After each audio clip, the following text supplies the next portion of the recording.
जय हिंद दोस्तों, आप देख रहे हैं TWS न्यूज सच की जीत और मैं सद्दाम हुसैन माखरवी। और हमारे साथ जुड़े हुए हैं बहुत ही दिग्गज नेता जनाब मसउद्दीन साहब। ये किसी पहचान की ज़रूरत नहीं है, इनका नाम ही काफ़ी है क्षेत्र में।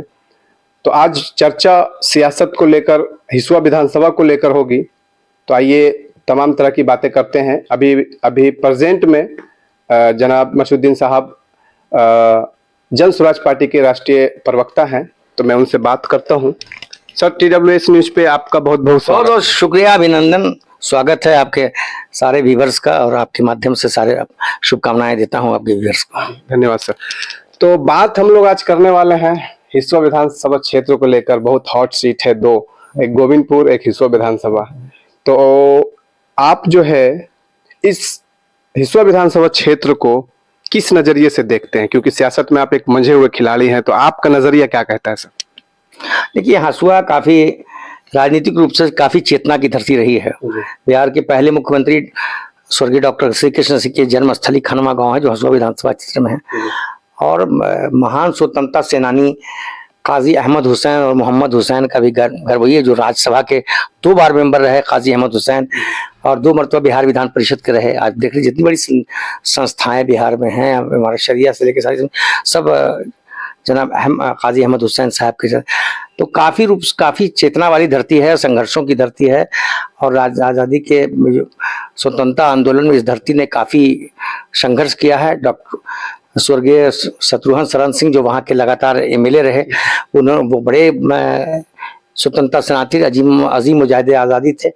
तो इसका काफ़ी बड़ा इतिहास है। वो आज नहीं, बहुत पहले से, चाहे वो सूफी संतों का मामला हो या मुगल शासनकाल का मामला हो। हसुआ नरहट या नरहट का परगना, हसुआ तो पहले उसे नरहट परगना ही कहा जाता, तो उसका नरहट परगना इतिहास में काफ़ी उसका उल्लेख है। तो जैसा कि आपने देखा, ये होती है नॉलेज। और मैं आपको हकीकत बात बता रहा हूँ कि मैं भी पढ़ा लिखा इंसान हूँ, लेकिन अभी जो मसउद्दीन साहब बताएं, इतनी जानकारी मुझे भी नहीं थी, और आपके जरिए मेरे जानकारी में भी इजाफा हुआ, इसके लिए शुक्रिया।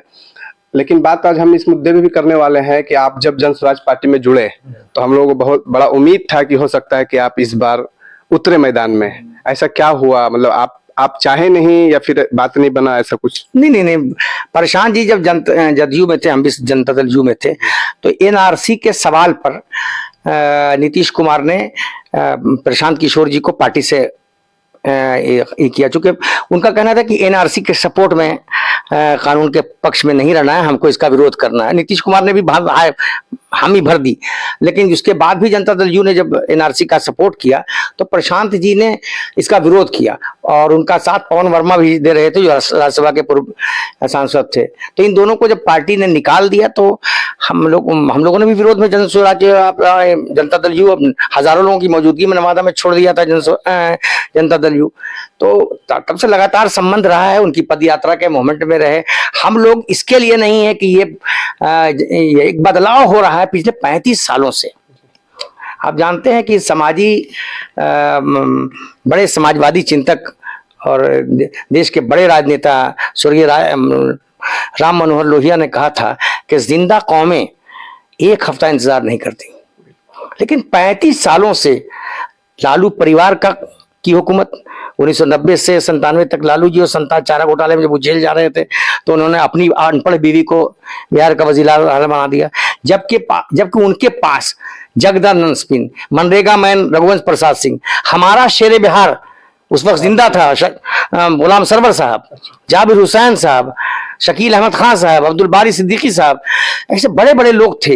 लेकिन इन सबको इग्नोर करके उन्होंने अपनी अहलिया को, जो बिल्कुल अनपढ़ है, जिन्हें मुख्यमंत्री बनने के बाद राबड़ी का र और देवी का दे लिखना सिखाया गया। और यह नहीं बोल रहे हैं, बिहार सरकार की वो सारी फाइलें जिसमें मुख्यमंत्री के रूप में राबड़ी देवी ने दस्तखत की, उसमें सिर्फ र और दे लिखा हुआ है। तो आपसे तो ये जंगल राज का वहीं से शुरू हुआ जंगल राज। फिर उस जंगल राज के कोख से 2005 में नीतीश कुमार का जन्म हुआ। हम लोग समता पार्टी के वो लोग हैं जिन्होंने समता पार्टी को सींचा है अपने खून से। 99-2000 का वो दौर, हमने उस दौर में किताब भी लिखी थी, लालू राबड़ी शासन के 10 साल, अल्पसंख्यक कल्याण की असलियत। तो फिर निराशा पनपी। लेकिन 20 साल इधर नीतीश कुमार और भारतीय जनता पार्टी का शुरुआती दौर ठीक रहा, लेकिन इधर तो भ्रष्टाचार ऊपर के लेवल पर भी काफी है, सारे मंत्रालयों में, सारे विभागों में है, ब्लॉक लेवल पर है। और हम तो क्या, भारत का महालेखा परीक्षक की जो रिपोर्ट है, स्कैग की रिपोर्ट, उसमें बताया गया कि बिहार में 70,000 करोड़ रुपए का हिसाब नहीं मिल रहा है। तो ये घपला का दौर है, घपलों की वजह से हुआ है। तो आर्थिक रूप से, सामाजिक रूप से, शैक्षणिक रूप से पुलिस का उत्पीड़न, अफसरशाही, इन सब ने लोकतंत्र का गला घोंट दिया है बिहार में। तो 35 साल का ये जो शासन है, जब लोहिया कहते हैं कि एक हफ्ते में जिंदा कौमें इंतजार नहीं करी, और 35 साल से हम इंतजार कर रहे हैं, और हमारा क्या हुआ? हमारा लालू जी का शासन हो या नीतीश जी का शासन हो, जो बिहार की 18% आबादी है उसे राजनीतिक रूप पे हाशिए पर धकेल दिया गया है ना। जब आप सामाजिक न्याय की बात करते हैं तो जिनकी जितनी आबादी है उसको उतनी हिस्सेदारी देनी है, तो आपने वो भी नहीं किया। बिहार में 18%, मैं नहीं कह रहा हूं ना, नीतीश कुमार की सरकार ने 2021 में जातीय जनगणना कराई पूरे बिहार में, और पूरा हर प्रखंड, हर गांव का भ्रमण करके जो रिपोर्ट तैयार हुई, टेबल हुई 2022 में, उसमें लिखा हुआ है कि बिहार में मुस्लिम समुदाय की आबादी 18% है, जबकि मुस्लिम समाज के एक तबका, इराकी बिरादरी जिसे कलाल कहते हैं, उनको हिंदू समाज के कल्लेवार की सूची में डाल दिया गया है। अगर वो भी मुस्लिम तबके की लिस्ट में डाल दिया जाए तो हमारी आबादी 19% बिहार में है।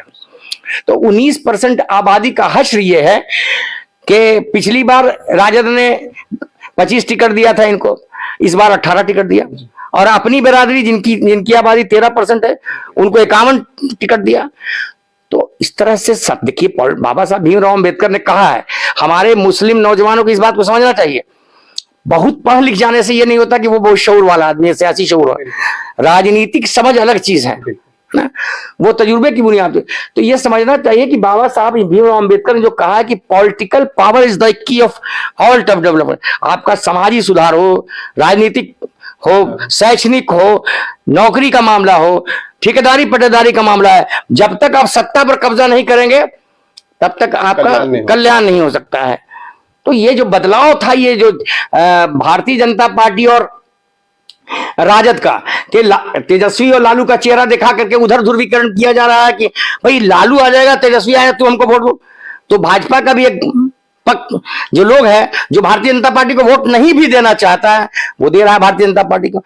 दूसरी तरफ ये कहा जा रहा है कि अरे बाप रे बाप, ये तो भाजपा आ जाएगी, योगी आ जाएंगे, गिरिराज सिंह आ जाएगा, तुम नहीं दोगे वोट तो गिरिराज सिंह आ जाएंगे, और हमारा भी वोट लिया जा रहा है। चीजों से में बदलाव लाने के लिए प्रशांत जी ने सामाजिक शैक्षणिक स्थिति और बिहार में जो पलायन की पीड़ा है उससे बदलाव लाने के लिए प्रशांत जी ने जन स्वराज का अभियान चालू किया 2 अक्टूबर 2022 को, जो पदयात्रा गांधी की भूमि भितरवा से शुरू हुई 2 अक्टूबर 2024 को, और 2 साल उन्होंने 5,500 गांव की पदयात्रा की, 6,000 किलोमीटर से ज्यादा पैदल चले, और लोगों ने कहा कि हम लोग इन दोनों से मुक्त होना चाहते हैं। ये उसका चेहरा दिखा करके ये, और इसका चेहरा दिखा करके ये, लेकिन ये लोग अंदर से मिले हैं। अंदर से मिले ये हैं कि गिरिराज सिंह तभी हार जाते जब कन्हैया यहां लड़ रहे थे। कन्हैया की लीडरशिप स्वीकार नहीं थी तेजस्वी को, इसलिए साजिश करके उसने उसे हराने का काम किया पिछली बार। इस बार गिरिराज सिंह को हराने के लिए, जिताने के लिए एक इंतहाई कमजोर आदमी जिसको कोई जिले में भी नहीं जानता था, उसे उसने उम्मीदवार बना दिया। तो ये लोग चाहते हैं कि ये सामने एक खौफनाक दहशत बना के रखें, ताकि जो 19% आबादी है 35 सालों से जो मेरी गुलामी कर रही है वो मेरी गुलाम बनी रहे। लेकिन नई पीढ़ी जो आई है वो सियासत को भी समझ रही है, इख्तदार को समझ रही है, ये समझ रही है कि 35 साल से जो तुम सत्ता की चाशनी हमारे वोट पर कार्य, हमने लालू को लीडर माना, उनकी बीवी लालू राबड़ी को नेता माना, उनके बेटे तेजस्वी को नेता माना, लालू जी राष्ट्रीय जनता दल के राष्ट्रीय अध्यक्ष, उनका बेटा बिहार विधानसभा में वर्तमान में नेता विरोधी दल, उनकी बीवी वर्तमान समय में विधान परिषद की नेता विरोधी दल।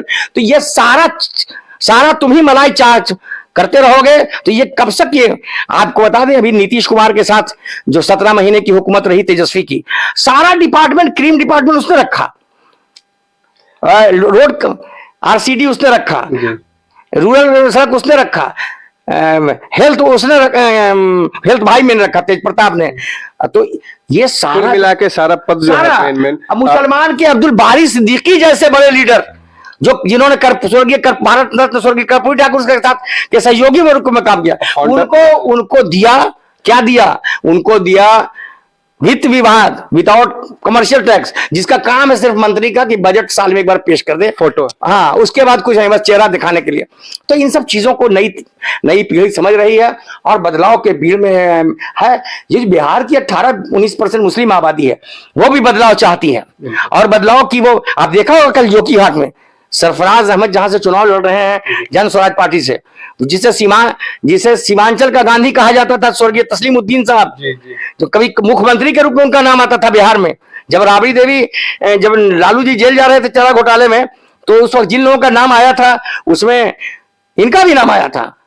उनके बेटा तक के साथ अपमान किया इन लोगों ने, सरफराज अहमद के साथ घर में लड़ाने का काम किया। लेकिन कल चौकीहाट में प्रशांत किशोर जी की सभा में जो जन सैलाब उभरा, उसने ये बताया है कि बिहार का मुस्लिम तबका 18% आबादी भी इन 35 सालों का जो शिकंजा कसा गया है भारतीय जनता पार्टी और दंगे का खौफ दिखा करके, उससे निकलना चाहता है।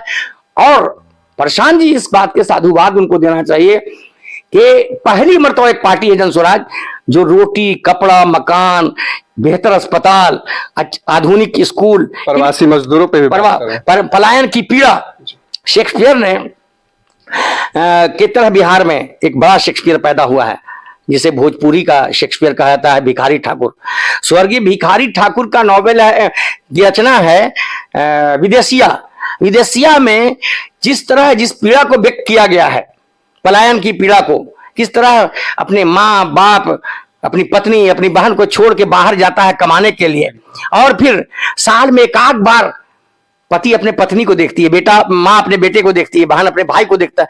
इस पीड़ा को समझा प्रशांत किशोर जी ने 5,500 गांव में पदयात्रा करके, और इसको मुद्दा बनाया कि ये आज बिहार में हमने के भारत सरकार के रिकॉर्ड में है कि 3 करोड़ बिहार के लोग, रजिस्टर्ड लोग, हम अनरजिस्टर्ड की बात नहीं कर रहे हैं, रजिस्टर्ड लोग बिहार से बाहर पलायन करके रोटी रोजी के लिए जाते हैं, पढ़ाई के लिए पलायन कर रहे हैं, अस्पताल इलाज के लिए पलायन कर रहे हैं। तो इस पलायन की जो पीड़ा, मेरे पास इंफ्रास्ट्रक्चर नहीं है, अच्छा इंस्टीट्यूशन नहीं है, और मोदी जी कहते हैं कि हम नौकरी देंगे, और जितना बिहार से मजदूर ले जाते हैं वहां फैक्ट्री लगाते हैं गुजरात में, और उन फैक्ट्रियों में बिहारी लोगों को नौकरी दी जाती है। तो बिहार क्यों नहीं हकदार है रोजगार का? बिहार क्यों नहीं फैक्ट्री लगनी चाहिए जहां हर जिले में, जहां जिसका रॉ मटेरियल उपलब्ध है उसके मुताबिक 38 जिलों में 38 फैक्ट्री लगती है, तो कम से कम बिहार में रोजगार के साधन उपलब्ध होते।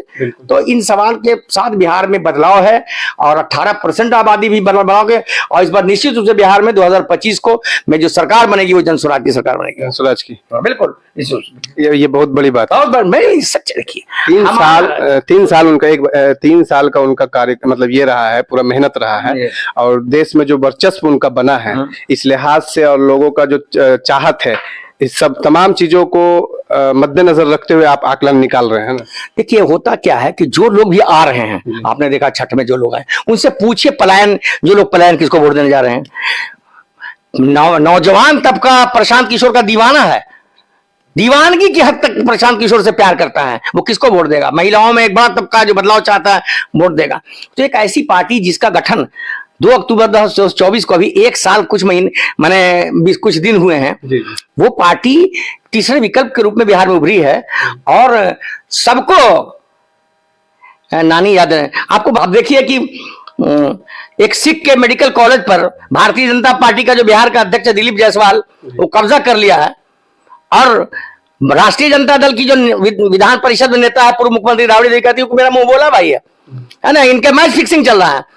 बोलना चाहिए था इस मामले को, किसको उठाना चाहिए था? तेजस्वी को। उठाया किसने? प्रशांत किशोर ने। तो हम तो इनको नंगा कर रहे हैं। मंगल पांडे का तेल चोर को पेट्रोल डीजल घोटाला जो उन्होंने किया, उनको कौन उठाया किया? जीवीएस मिश्रा सजा याफ्ता है, ये बात कौन बोल रहा है? और अभी भी बिहार के, चूंकि चुनाव का टाइम है इसलिए नहीं, तो हमारे पास अभी भी बिहार सरकार के भ्रष्टाचार, मुख्यमंत्री सचिवालय के अधिकारियों, अब बिहार के कई मंत्रियों के इतने मामले हमारे पास हैं जो कई किलो वजन में उसकी फोटोकॉपी हमारे पास रखी हुई है। खैर ये तो पूरे बिहार की बात हो गई, बिहार लेवल पे, राज्य लेवल पे सर।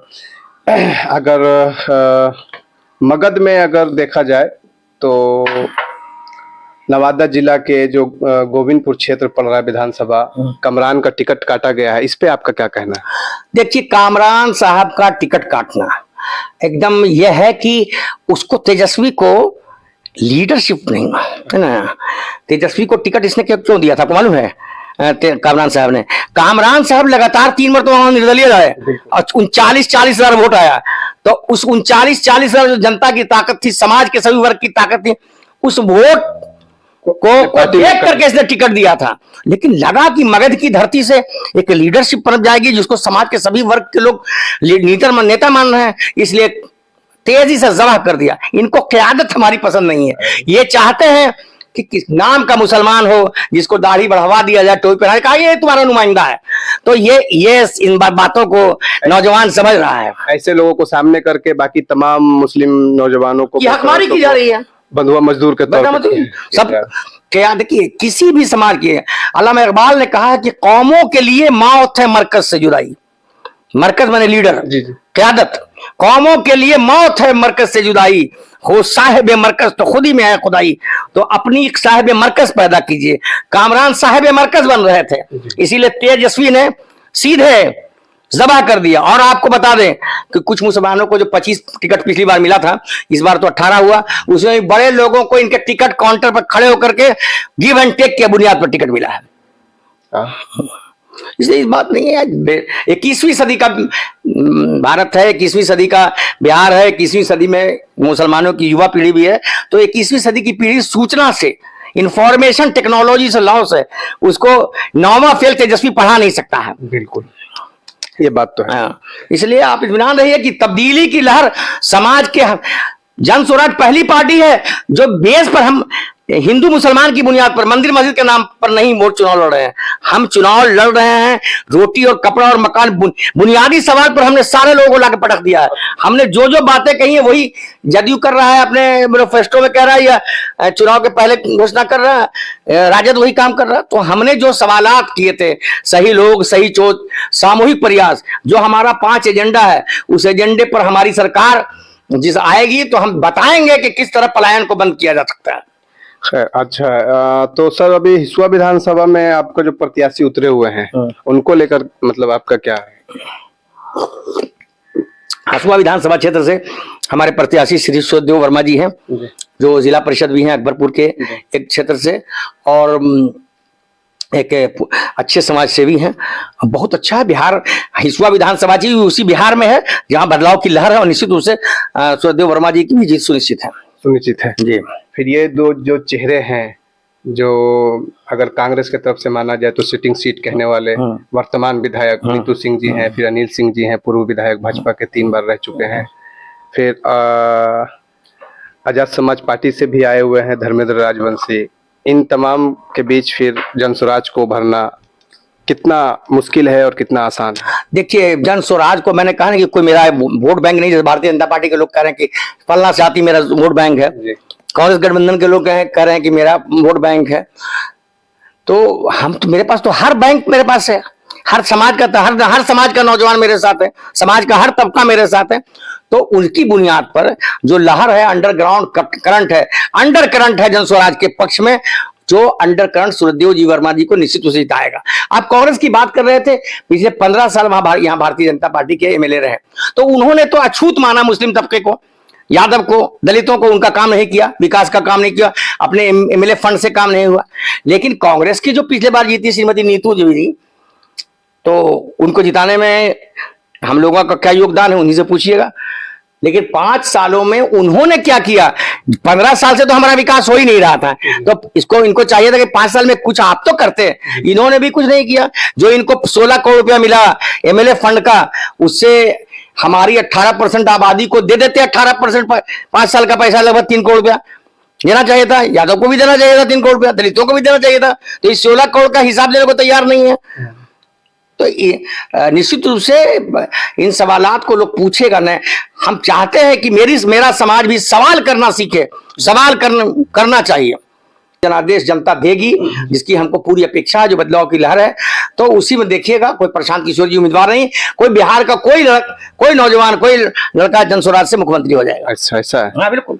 अच्छा, तो क्या आपको लगता है कि आने वाले वक्त में चिराग पासवान मुख्यमंत्री बन पाएंगे? देखिए, लोकतंत्र है, जिसको जनता चाहे। उनके पिताजी की संभावना ज्यादा रही बिहार में, वो आम लोगों से जुड़े रहे, समाज के सभी तबकों के साथ हुए, लेकिन इनके साथ ये है कि ये मिल के रोटी बना रहे हैं। तो इन मिल की रोटी में क़यादत इनकी अपनी तो पनप सकती है, इनमें लीडरशिप क्वालिटी है, लेकिन ये लीडरशिप क्वालिटी में इनको समझना पड़ेगा कि जो लोग अंबेडकर साहब की विचारधारा के विरोधी हैं, बाबा साहब भीमराव के, जो राष्ट्रपिता महात्मा गांधी की विचारधारा के विरोधी हैं, जो गॉडसे की विचारधारा को मानते हैं, तो आप गॉडसे की विचारधारा के साथ खड़े हैं, तो आप को समाज का वो वर्ग जो भारत के संविधान में आस्था रखता है, बाबा साहब भीमराव अम्बेडकर को आस्था रखता है, जो गांधी को अपना राष्ट्रपिता मानता है, वैसे लोग तो आपके साथ नहीं जुड़ेंगे। तेजस्वी यादव के बारे में क्या कहना आगे के लिए?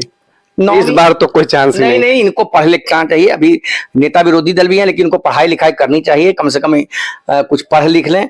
9वीं फेल को बिहार की जनता स्वीकार करने को तैयार नहीं है। बिल्कुल नहीं, कुल नहीं है। ये आप कितना घुट्टी पिलाइएगा, भाजपा सांप्रदायिक ताकत। अरे आप ये बता दो तेजस्वी, हम ऐलान करते हैं कि इस बार के लोकसभा चुनाव 2024 में हुआ, एक ही सीट पर आ रहे थे दिल्ली से तेजस्वी और गिरिराज सिंह, और क्या बात हुई कि एक कमजोर उम्मीदवार दे दिया। तेजस्वी ने कहा सीवान में जाकर के हिना साहब के खिलाफ में कि इंडिया गठबंधन को वोट दीजिए, नहीं तो एनडीए को दे दीजिए। पप्पू यादव के क्षेत्र पूर्णिया में इन्होंने क्या कहा कि आप इंडिया गठबंधन को दीजिए वोट, नहीं तो एनडीए को दे दीजिए। तो आपकी जो मैच फिक्सिंग है, इसको सब समझ रहा है, समाज का सभी तबका, सभी नौजवान समझ रहा है। चलिए, आपसे बात करके बहुत अच्छा लगा, और जैसा कि आपने देखा मसउद्दीन साहब हमारे साथ जुड़े हुए थे और बहुत ही डीपली बात किया इन्होंने, और उन तमाम चीज़ों से पर्दा उठाया, उन तमाम राज से पर्दा उठाया जो हम जैसे नौजवानों के से परे था, और हम लोगों को बहुत कुछ जानने का मौका मिला। तो मुझे ऐसा लगता है कि आप लोगों को ये वीडियो देखनी चाहिए और इनके बातों पे गौर व फिक्र करनी चाहिए, और आगे का राजनीति पे आपको एक स्टैंड लेना चाहिए, कदम उठाना चाहिए, और कदम से कदम मिलाते हुए आगे बढ़ना चाहिए। फिलहाल के लिए इतना ही। आप देख रहे हैं TWS news, talk with Saddam, सच की जीत। बने रहिए मेरे साथ। जय हिंद, धन्यवाद।